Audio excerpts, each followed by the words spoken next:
Hello, my name is Mike Maloney of Peak Rider Adventure and Peak Rider Training. This afternoon, we're going to take you out on some local roads here in Cheshire and go through some bends. Right-hand bends, left-hand bends, and most importantly, the linking of those bends. Now, we want to always be guided by the prime safety rule. We want to be able to stop on our own side of the road in the distance we can see to be clear. So what are we going to be doing out there?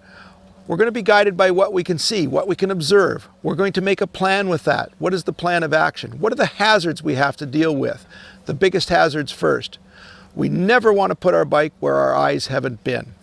As we're out on the road, we're going to be guided by the limit point. The limit point being the farthest point on the road to which you have an uninterrupted view. If that limit point is moving towards us, it simply means the bend is tightening up. If the limit point is moving away, then the bend is opening up. We can add throttle. We're going to be in the right gear as we approach the bends as well. Okay, we want to be in a flexible gear, a gear that allows us to accelerate cleanly and smoothly through the corner, but also to be able to slow down just as easily if we have to. So being in the correct gear is highly important. The point of putting this all together is to be more efficient and safe at the same time. A wider angle through the bends lets you take a little more speed, but really critically opens up your view at the same time. We're going to show you how to do this in the next few minutes, so we hope you enjoy the ride. As we approach a left-hand bend, we're going to take a position that is essentially in the right car tire track, if you will, on our side of the roadway. So we're going to be just to the left of the center line of the road.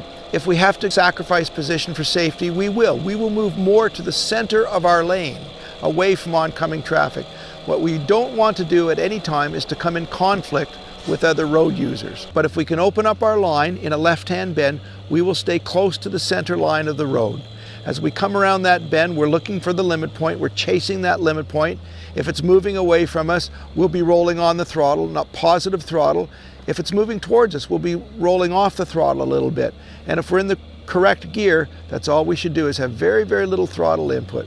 As we're exiting the bend, we're looking immediately for the next bend. If it's a left-hand bend, we will stay to the outside, towards the center line of the road again. If the next bend is a right-hand bend, we will take a position where we will move over to the left side of our lane, essentially the left car tire track, if you will, so that we can open up our view around that right-hand bend. There are several reasons for taking a wide line on approach to a corner. In essence, what we're trying to do with the Roadcraft system is buy ourselves time to react. So if we take a wider, bigger arc into the corner, we see farther towards that limit point. We see farther down the road. We can see hazards earlier. That allows us to stop on our own side of the road in the distance we can see to be clear if we have to. But the whole point is to take a more efficient line through that corner, to be able to open up our view, see things earlier. If we see things earlier, we can plan earlier, we can react earlier. It's a safer, more efficient, more pleasant ride in every way. In terms of observation, planning, and anticipation, the key there is the word observation. The last thing we want to do is keep scanning a little piece of the road in front of us. We know it's there. We need to be looking down that road as far as we can. We want to be looking towards the limit point, and if possible, even beyond the limit point. That limit point may end at a copse of trees or something, but if we can see a continuing view on up a hill or over something, we're going to be looking for that. We're looking for movement out there.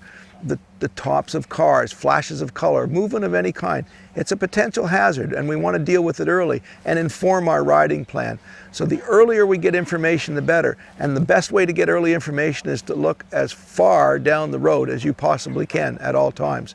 That way it's not happening suddenly. The word suddenly doesn't want to appear in our lexicon. We want to have our ride fully planned before the hazard arrives, so that when it does arrive, we already have it dealt with. We're going to slow down, deal with it, and move on. Don't look at one place. Move your head right to left. Look in your mirrors. Point your nose at your mirrors, okay? Not just your eyes. Take regular rear observation. Do your lifesavers, your shoulder checks. Scan at all times. Keep looking around. Make a movie out of it, not a still shot. If you can learn to ride in the Roadcraft style, using the Roadcraft system, information, position, speed, gear, and acceleration, and learn these techniques, the bottom line is simply this: you'll have a more joyful ride, and you'll be safer at the same time.